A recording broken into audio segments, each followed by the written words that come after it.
D I जी बन्नू का कहना था कि दहशतगर्दों की आखिरी बुज़दिलाना कार्रवाई साबित होगी। बन्नू पुलिस दहशतगर्दों को चुन चुन कर अंजाम तक पहुंचाएगी और इलाके से उनका मुकम्मल खात्मा यकीनी बनाएगी। इसके साथ साथ वज़ीर आला खैबर पख्तूनख्वा सुहेल आफरीदी ने जिला बन्नू में के इलाके फतह खैर पुलिस स्टेशन पर दहशतगर्द हमले की शदीद मजम्मत करते हुए वाक़े में जानी नुकसान पर गहरे दुख और अफसोस का इजहार किया। उन्होंने कहा कि बंद कमरों में किए गए फैसला और मुसल्लत करदा पॉलिसियों ने मुल्क को बदअमनी की दलदल में धकेला, ताहम मौजूदा हुकूमत दहशतगर्दी से मुतासरा हर खानदान के साथ खड़ी है। इसी दौरान जो है वो ये खबर भी आई कि वज़ीर आज़म शहबाज शरीफ ने वज़ीर आला खैबर पख्तूनख्वा सुहेल आफरीदी से टेलीफोनिक रब्ता किया। उन्होंने गुज़श्ता रोज़ बन्नू में पुलिस चौकी पर दहशतगर्दों के हमले की शदीद अल्फाज में उन्होंने मजम्मत की और वज़ीर आज़म ने वाक़े में शहीद होने वाले पुलिस एहलकारों की बुलंदी दर्जात की दुआ और उनके अहल खाना से इजहार ताज़ियत भी किया। अच्छी बात है कि मुल्क के वज़ीर आज़म के दरमियान और खैबर पख्तूनख्वा के वज़ीर आला के दरमियान जो है वो कम अज़ कम ये रब्ता हुआ है। That is very good. मैं बार बार ये बात कहता हूँ कि दहशतगर्दी का अगर मुकाबला करना है तो स्टेट के तमाम एक्टर्स का जो है वो आपस में कोऑर्डिनेट करना, आपस में इकट्ठे चलना जो है वो बड़ा अशद ज़रूरी है।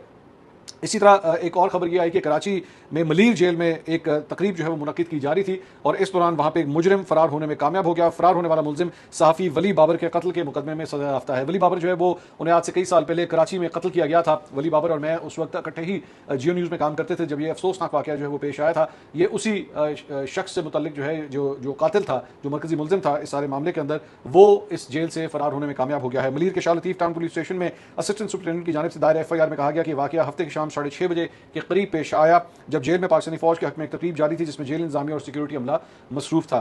मुद्दे के मुताबिक इसी दौरान सर्कल नंबर 1 में की बैरक नंबर 3 में कैद सैयद ताहिर नवीद पुरस्कार तौर पर गायब हो गया। सैयद ताहिर नवीद थाना जोहराबाद में दर कत्ल और अगवा के मुकदमे में मुलविस था और उसे हाल ही में जुडिशल मजिस्ट्रेट के हुक्म पर जेल मुंतकिल किया गया था।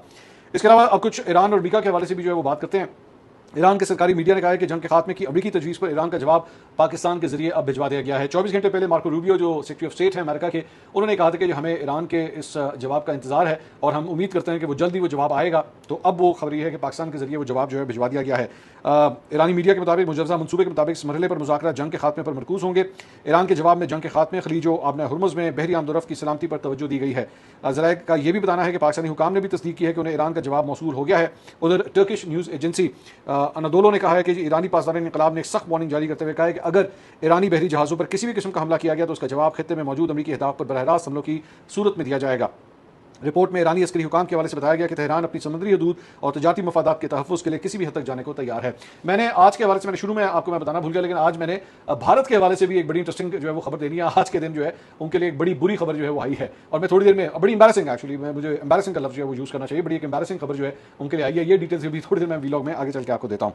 इसके साथ साथ तस्नीम न्यूज़ एजेंसी और अल जज़ीरा की रिपोर्ट के मुताबिक ईरानी फौज के तर्जुमान ब्रिगेडियर जनरल अक्रमी ने एक सख्त इंतबाह जारी किया है कि उन्होंने कहा है कि जो भी मुल्क तेहरान पर आयद अमरीकी पाबंदियों पर अमल दरामद करेगा उसे आबना हुर्मुज़ से गुजरने में यकीनी तौर पर मुश्किलात का सामना करना पड़ेगा। यानी उनका कहना है कि जो मुल्क भी अमेरिकन सैंक्शंस को जो है वो फॉलो करेगा तो फिर उनके टैंकर्स या उनका सामान अगर आबना हुर्मुज़ से गुजरेगा तो उनके लिए जो है वो प्रॉब्लम हो सकती है। उन्होंने कहा कि वाज़ेह किया उन्होंने कि जंग के दौरान दुश्मन अपने किसी भी मकसद को हासिल करने में नाकाम रहा और ईरान के अंदरूनी सियासी तवाज़ुन में कोई खलल नहीं है।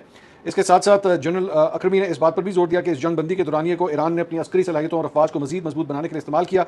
उनका दावा है कि ईरान ने अपने अहदाफ की फहरिस्त को अपडेट कर लिया है और अपनी दिफाई और जारहाना पोजीशंस को नई सूरत हाल के मुताबिक ढाल लिया है। इसके साथ साथ मुत्तहिदा अरब अमारात की वजारत दिफा ने जनाब कहा है कि मुल्क के फ़िज़ाई दिफाई निज़ाम ने इतवार के रोज़ ईरान की जानिब से आने वाले 2 ड्रोन्स को तबाह किया है। यानी कि ईरान की जानिब से ड्रोन्स UAE की जानिब मुत्तहिदा अरब अमारात की जानिब भेजने का सिलसिला जो है वो अभी भी जारी है।